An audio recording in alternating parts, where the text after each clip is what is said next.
बहुत सारे लोग ये बोलते हैं करीम भाई हम तो ख्वाब में चीज़ें दिखती है, सपने में चीज़ें दिखती है, सपने में देवता दर्शन भी दिखते हैं, ध्यान में क्यों नहीं दिखता है? ध्यान में इसके लिए नहीं दिखता, पुरानी वीडियो में बता चुका हूँ मैं, ध्यान में इसके लिए नहीं दिखता क्योंकि आप ध्यान को उतनी देर तक कर नहीं रहे।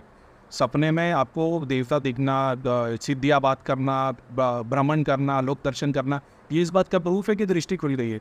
लेकिन तुम ध्यान में उतना 6 घंटा 8 घंटा बैठ ही नहीं पा रहे हो। सपने में तुम्हारा state of mind alpha beta delta होते हुए जाता है, जो सबसे लो फ्रीक्वेंसी पे आता है, तब तुमको ध्यान के दर्शन होते हैं, तुमको वो चीज़ों के दर्शन होते। अगर तुम जागते जागते ध्यान के अंदर वही स्टेट लेके आ जाओ तो फिर दिन भर मेरी तरह 24 घंटे गाड़ी चलती रहेगी, ऐसा है।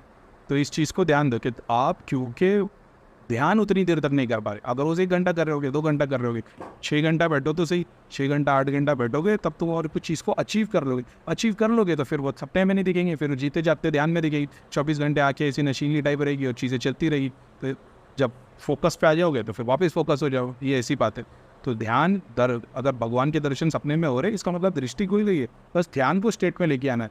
और ऐसा नहीं है कि एक ही दिन में हो जाएगा, 3 दिन, हफ्ता, 15 दिन, 10 दिन, 20 दिन प्रैक्टिस करनी पड़ेगी। कोई प्रैक्टिस तक पहुंच जाओगे फिर सीधा सीधा दर्शन चालू हो जाएगी। ऐसा किसी ने पूछ लिया कि भाई कुंडलिनी के चक्र मैं को कैसा पता है कि इस चक्र से कैसे पहुँचो। अब उसके ऊपर डिटेल में अपन ने बहुत सारे वीडियो बना के रखे।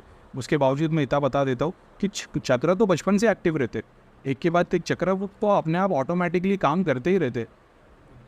मैं जिसकी बात कर रहा हूँ, जो गुरुओं ने बात की है, जो सहस्रा के ऊपर कुंडलिनी जागृत होना वो तो ये है कि तुमने सातों को एक ही टाइम पे एक्टिव करके उसको चलाए जा रहे हो। तो वो तो देवता की मदद से, शक्ति की मदद से बाय डिफ़ॉल्ट होता है। ऐसा है। तो तुम ध्यान करते हो तो ऐसा होता है कि ऐसा नहीं कि नीचे के 2 चल रहे हो, मतलब ऐसे समझ लो सबके सातों के सातों 100% चल रहे हैं। ऐसा नहीं कि नीचे का 5%, ऊपर का 10%, ऊपर का 20%, ऐसा नहीं, सबके सब एक साथ चल रहे हो। बहुत सारे लोग खा पी के ध्यान करने बैठ जाते। तुम्हारी प्राण शक्ति बॉडी के अंदर ऑलरेडी घूम रही है। लोग बोलते हैं भैया मैं जाप करता हूँ, ध्यान में आनंद के स्टेट होता है, खुशी होती है, परम आनंद की स्थिति होती है, अगर कुछ दिखता नहीं और एक्सपीरियंस नहीं होता। तो कुंडलिनी, लोग मेरे को बोलते हैं मेरी सहस्रा तक जाती है। मैं बोलता हूँ भाई तुम्हारी कुंडलिनी नहीं जा रही, तुम्हारी प्राण शक्ति वहाँ तक जा रही है। तो प्राण शक्ति तुम्हारी वहाँ तक पहुँच गई है। तो प्राण शक्ति तो पूरी बॉडी में 3 बार घूमती रहती है। तुम खाना खाओगे तो तुम्हारी प्राण शक्ति मणिपुर पे गोल गोल घूमती रहती है खाना हजम करने को। अब तुमने खाना खा लिया और तुम ध्यान करने चले गए, तो अब प्राण शक्ति नीचे की तरफ खींच रही ताकि वो खाना हजम कर पाए, लेकिन तुम उसको ऊपर की तरफ खींच पा रहे हो, खींचने की कोशिश कर रहे हो ताकि वो तुमको ध्यान में आगे बढ़ाए। तो भाई तो ना नीचे के रहे ना ऊपर के, तो पेट की बीमारी भी होगी और डिप्रेशन, स्ट्रेस भी आएगा। खाली पेट बैठोगे बिना कुछ खाए पिए ध्यान करने को तो प्राण शक्ति यहाँ आ जाएगी।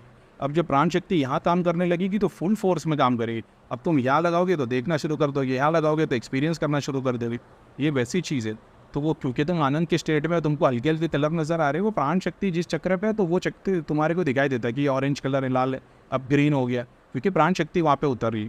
थोड़ी दिन की प्रैक्टिस के बाद 5 मिनट के अंदर सातों चक्र हो के सीधा आगे चक्र पे पर्पल कलर दिखाई देगा, यानी प्राण शक्ति आ गई। अब तुमको ध्यान लगाना है। तो प्राण शक्ति मतलब ऐसा है कि जैसा मान लो तुमको ठंडी लग रही है, तुम्हारे बाजू में किसी ने आग लगा दी, तो वो जो आग है ना वही प्राण शक्ति। तो वो तुम्हारे को अगर ठंडी लग रही है, तुम्हारे बाजू में किसने आग लगाई, तो तुमको बेटर फील होगा। अगर वही जगह पे तुम्हारे को ऑलरेडी गर्म में बैठे हो, रेगिस्तान में बैठे हो, तुम्हारे बाजू में कोई आग लगा तो पागल हो जाओगे। समझ रहे हो? तो वो उस तरीके से काम करती। तो वो सहस्रा पे तुम लेके आओगे और वो डेली प्रैक्टिस से होता है। ठीक है, तो उस बात को समझो। ऐसा नहीं है कि मेरे 3 चक्र खुले, 4 सातों खुलना है। और सात अभी जैसे मैं तुम लोग से बात कर रहा हूँ तो इसका मतलब कि मेरे सातों चक्र काम करे। मैं ध्यान में जब बैठूँगा कुंडलिनी से सहस्रा तक, वो तो स्टेट ही अलग होता है। वो पूरा स्टिलनेस होता है, पूरी बॉडी हिलती तक नहीं है, कुछ नहीं। हाँ, लोग मेरे को बोलते हैं भाई आप कभी वो स्टेट में गए हो क्या जो सब कुछ एग्जिस्टेंस से ख़त्म हो जाता है, डीप स्लीप, बाजू में बम भी फुटता तो मालूम नहीं पड़ता। ऐसा कभी नहीं हुआ मेरे साथ, मैं हमेशा कॉन्शियस था। 2 जगह पे ऐसा हुआ है कि किसी और वीडियो में बताना पड़ेगा कि जहाँ पे मेरे बच्चे आ रहे, मेरी वाइफ आ रही, दरवाज़ा 4 बार खुल गया आएगा, उसकी मेरे को नॉलेज नहीं थी। और ये तब था जब मैंने अपने जन्म देखे थे। तो पहले मैं बिलीव नहीं करता था, मैं मानता था नहीं भाई इस्लाम में इसके बारे में कुछ भी नहीं है। एक दिन बैठा था और जब उसके ऊपर एक सेपरेट वीडियो बनाऊंगी वो पूरी जर्नी कैसी थी, और फिर भाई जो उसके बाद से तो फिर बहुत लाइफ चेंज हो गई ऐसा है। और वो तो फिर पिछले 2.5 साल में ऐसे बड़े बड़े एक्सपीरियंस किए कि फिर वो अलग अलग ही वीडियो बनेगा उस, है ना। तो बताऊंगा मैं, है ना। पुनर्जन्म तो छोड़ दो, सारे जन्म अग्नि तत्व में जी के, जल तत्व में जीत के, वायु में जी के, पूरी जर्नी कहाँ से तुम शुरुआत हुए थे वो गॉड की कॉन्शियसनेस के कंकर से, और कैसे तुम जर्नी पूरी यूनिवर्स से होते हुए आए, प्लानट पे आए, प्लानट से तुम कैसे शरीर में हज़ारों साल तक ट्रैवल करते रहे, अलग अलग जीव जंतु में जीते हुए कॉन्शियसनेस कैसे चेंज होता है एक बॉडी से दूसरी बॉडी पे। आप सोच रहे हो आपका शरीर है, नहीं भाई, आपकी शरीर के अंदर अभी भी करोड़ों आत्मा जी रही है एक साथ। आपको कॉन्शियस लेवल्स की नॉलेज नहीं है, अगर आप देख लोगे तो जी भी नहीं पाओगे। आपको दिखाई देगा कि कितने टाइम तक तुम्हारे अंदर कितने सारे तुम्हारे पितर शरीर में से आके रह के गए, फ्यूचर में आने वाले लोग तुम्हारे शरीर से होते हुए चले गए, जो आगे फ्यूचर में आने वाले वो तुम्हारे शरीर में, क्यों ऐसे समझ लो उनकी क्लासेस हो रही थी वो जी रहे थे। अरे बहुत बड़ा साइंस है उसके पीछे, वो तो डिटेल में बनाना पड़ेगा और वो तो तब होगा जब 1-to-1 में कोई क्वेश्चन करे या देखते हो, अगर फ्यूचर में होगा तो बना पाएंगे। ठीक है, तो स्वाभाविक